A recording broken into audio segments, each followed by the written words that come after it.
અને ગોંડલ મહારાજા સાહેબ એટલે હેમાંશુ બાપુ અહીંયા ઉપસ્થિત છે. એકવાર જોરદાર તાળીના ગણગડાટ સાથે આપણે એમનું સ્વાગત કરીશું. આમ તો સર ભગવતસિંહજી બાપુનો સીધો જ જે વારસો ધરાવે છે અને ભગવતસિંહ બાપુએ તો ખૂબ સારા કાર્યો કર્યા છે બાપા. અને આમ તો બાપા લગી વાત પહોંચી છે જેથી કે ભાઈ એક દાસી જીવન છે, એક નાનામાં નાનો વ્યક્તિ છે અને ભજનનો આરાધક કરે છે. લોકો એમ કે છે કે ભગવાન મળ્યા તો આપણે જવું જોઈએ. અને ખુદ કહેવાય કે સર ભગવતસિંહજી બાપુ તેથી આવે અને આવ્યા એટલે કીધું એને પૂછ્યું, દાસી જીવનને પૂછ્યું કે ભાઈ લોકો એવું જ કહે છે કે તમને ભગવાન મળ્યા, ખરેખર મળ્યા છે ભગવાન?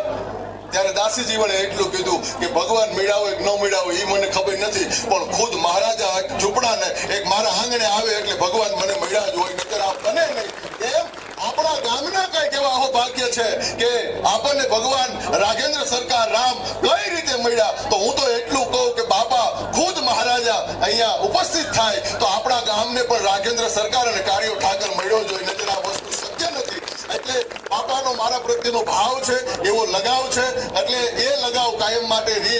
અને બાપાએ તો બધી મને વાત કરી છે એટલે વધારે મારે આપણે બાપાને હેરાન પણ નથી કરવા. અને રામજી મંદિરની પહેલી વહેલી આરતી અહીંયા પ્રતિષ્ઠા થઈ ગઈ છે રાજપા, અને અમારા ગોંડલ નગરપાલિકાના પ્રમુખ તરીકે અને ખૂબ રાજકીય આગેવાન તરીકે નામ એટલે અમારે રાજપા રાજેન્દ્રસિંહ જાડેજા એકવાર જોરદાર તાલીના પ્રયાસ સાથે આપણે વધાવી દઈશું. અને બાપા તો વારંવાર આમ તો સહજતાથી સરળતાથી આ રીતે આવી, આ તડકો આ ગરમી અને એની અંદર આવીને અહીંયા બેસવું એ બહુ મોટી વાત છે.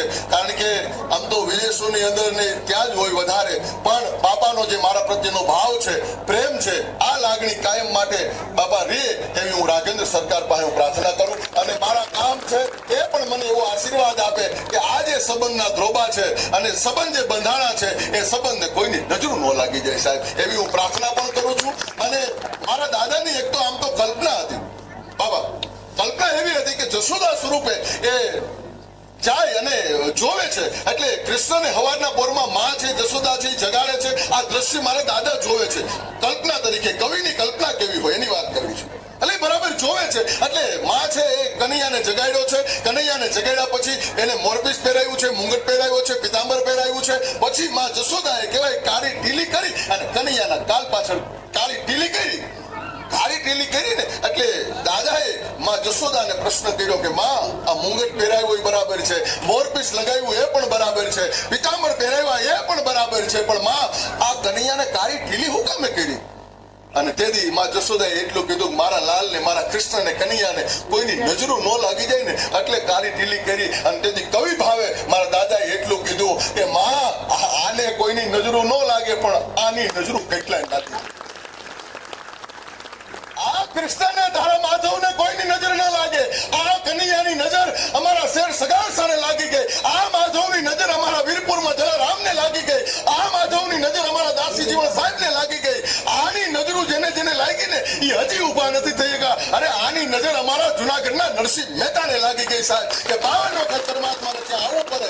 અને એ ભગવાન અને ભગવાને પણ ગીતામાં એવું કીધું છે કે હું ક્યાં છું તમારે જોવો હોય તો હું ખુદ રાજામાં હું છું, હું રાજામાં હું છું. ગીતામાં કીધું છે, મારા શબ્દ નથી. એટલે રાજા ખુદ અહીંયા મહારાજા ગોંડલ મહારાજા અહીંયા પધાર્યા હોય ત્યારે એમના અંદર આપણે ભગવાનના દર્શન કરી અને પહેલી વહેલી આરતી બાપા અત્યારે ખબર નહીં પડે પણ મારા છોકરાના છોકરા એના છોકરા ત્રીજી ચોથી પેઢી આવું કંઈક ફંક્શન કરશે અને યાદ કરશે. અને હું જેથી નહીં હોય મારી ચોથી પેઢી હશે ને તેથી ઈ એમ કહે કે આ રામજી મંદિર હતું ને આ રામજી મંદિરની અંદર પહેલી વહેલી આરતી ગામ સમસ્ત આવો ભવ્ય જલસો થયો હતો. અને આની આરતી અમારા ગોંડલના મહારાજા કહેવાય કે હેમાંશુ બાપુએ પહેલી આરતી કરી હતી. આ ઇતિહાસમાં નોંધ લેવાનો સાહેબ, આ એવો દાખલો અત્યારે ખબર નહીં પણ અત્યારે આપણે વાત કરી છે.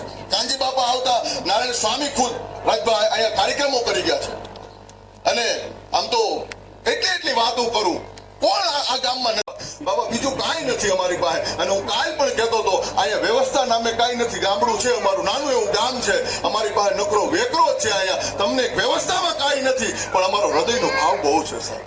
અમારો ભાવ અમે તમને તમારા ચરણોમાં રેડી છીએ અને અમારો પ્રેમ તમારા ચરણોમાં રેડી છીએ અને બાપાને વધારે મારે હેરાન નથી કરવા, એમનું આપણે સન્માન લેવું છે. તો હું જે ગામના આગેવાનોના બે પાંચ નામ બોલું એ લોકો આવી અને બાપાને ફુલાર કરે, ત્યારબાદ આરતી અને આરતી કરી અને બાપાને તરત આપણે વિદાય દઈ દેવી છે. કારણ કે આવી વ્યક્તિને જાજી ઘડી આપણે રોકાય નહીં, એ અવિવેક ગણાય.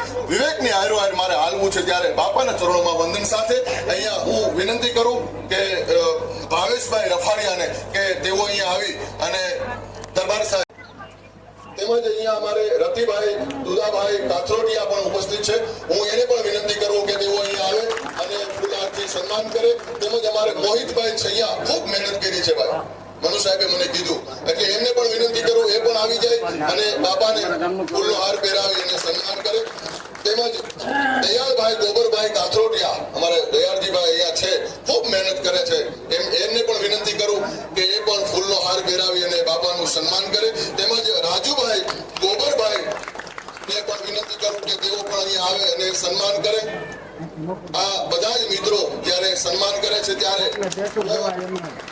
અમારે વિક્રમભાઈ અને જગાદાદા વિક્રમભાઈ બંનેને વિનંતી કરું કે રાજભા અહીંયા પધાર્યા છે ત્યારે બંને હારે હાલે અને અમારે રાજભા નગરપાલિકા અને આખું ભાજપનું જેવો લઈ અને બેઠા રાજભા અમારો ભાવ છે, એટલે રાજભાનું પણ સન્માન આપણે કરીએ. અને રાજભા એવો નાતો છે અને એવો પ્રેમ છે અને લાગણી વાળો માણસ અને કાયમ માટે, અને બીજું કે સારા એવા લેખક પણ છે, ખાલી રાજકીય માણસ નથી પણ લેખક પણ છે, અમારા કલાની કદર કરવા વાળા વ્યક્તિ પણ છે. એટલે રાજભાનો પણ હું આ તકે ખૂબ આભાર માનું છું. અમારા ભાઈબંધ છે, અમારી મિત્રતા છે અને એ મિત્રતાને નજર ન લાગે એની પણ હું પ્રાર્થના કરું. કારણ કે રાજભા હું તો કાયમ માટે કહેતો આવું છું બાપા, કારણ કે પુરુષ ગુજરી જાય ને પત્ની જીવી જાય તો એમ કહેવાય કે ભાઈ ફલાણા બેન વિધવા થયા. કોઈ છોકરા હોય એના માવતર ગુજરી જાય તો આપણે એમ કે ભાઈ છોકરા કહેવાય કે એકલા હોય તો આપણે એમ કે અનાથ છે. કોઈ છોકરાના માવતરની તમને ખબર જ ન હોય કે આના મા બાપ કોણ છે તો આપણે એમ કે ભાઈ લાવારીસ છે. પણ 2 મિનિટ માટે વિચાર કરો કે તમારો મિત્ર ગુજરી જાય એને તમે શું કહો? આ બધા માટે શબ્દ આપ્યા છે. વિધવા કહેવાય, વિધુર કહેવાય, અનાથ કહેવાય, લાવારીસ કહેવાય, પણ મિત્ર ગુજરી જાય એના માટે શબ્દ હોવો જોઈએ ને. એના માટે એક પણ શબ્દ નથી. યુટ્યુબમાં સર્ચ કરવું હોય તો કરી લેજો. આજના યુવાનો એના માટે એક પણ શબ્દ નથી. પણ પરમ પૂજ્ય મોરારી બાપુ આગળ વાત કરતો હતો, બાપુ મિત્ર ગુજરી જાય એના માટે બીજો શબ્દ ન હોય, પણ પરમાત્માને પ્રાર્થના કરે મારા બાપ એના ખોડિયામાંથી પ્રાણ લઈને પેલા મારા ખોડિયામાંથી પ્રાણ લઈ લીધે. આના માટે આ શબ્દ હોય, બીજો શબ્દ ન હોય. એવી એક મિત્રતાને તાવે બાપાનો જે અમારા પ્રત્યેનો ભાવ છે, બાપા અમે બીજું કાંઈ રેડી નથી શકતા, પણ તમારા ચરણોમાં આહુડાનો અભિષેક અમે ચોક્કસ કરીશું સાહેબ. આહુડાનો અભિષેક કે બીજું કાંઈ નથી. આ લાગણી અને આ ભાવ જોઈ અને આ બધા અમારે અહીંયા આંગણે આવ્યા છે. આમ તો જયરાજભાઈ પણ પધાર્યા, એને પણ કીધું રાજભા બોલ આંકડો તું બોલ. અનુભાઈ કાલ પધાર્યા, એને કીધું આંકડો તું બોલ. આપણે જ્યોતિર્મય સિદ્ધિ હવા મહેલ કાલ પધાર્યા, બોલો. બાપાએ મને એટલો સપોર્ટ આપ્યો. હમણાં આપણે પોરબંદરથી આમ તો જેનું નામ ન સાંભળ્યું એવું ન બને એવું આપણું ભૂરા બાપા અને હરમણ બાપા અને સંતોષબેન જાડેજા એમના પરિવારમાંથી અમારે હિરલબા જાડેજા પણ થોડી વારમાં અહીં પધારે. એને કીધું પણ અમે બધાને કીધું રાજભા અમારે પૈસા નથી કીધું. અને બીજું કે એક દિવસનું રસોડાનું નક્કી કર્યું હોય 4 દી રહોડું અને ધુવાડા બંધ ગામ જમાડ્યું હોય 4 દી લગી. હવે મહેમાનો આવે ને વળી પાછા હેરાન ક્યાં કરવાના હોય? મહેમાનોને પ્રેમ કરવાનો હોય, એને લાગણી દેવાની હોય. એટલે પૈસા માટે લેવાનો ફાળાનો કોઈ કાર્યક્રમ આ છે નહીં. પૈસા જોતાય નથી, આપણે ક્યાંય આમાં જરૂર પણ નથી. અને બધુંય આ બધા મિત્રોની કૃપાથી એની દુઆથી ગોઠવાઈ ગયું છે.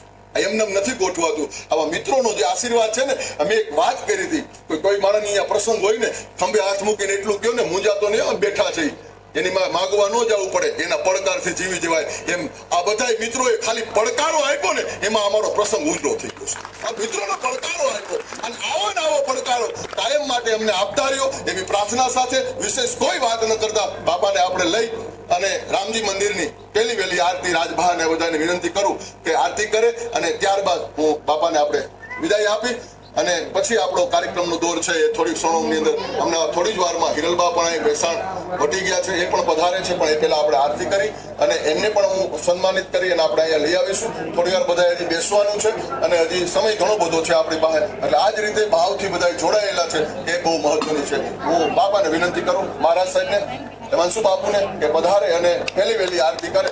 હું અહીંથી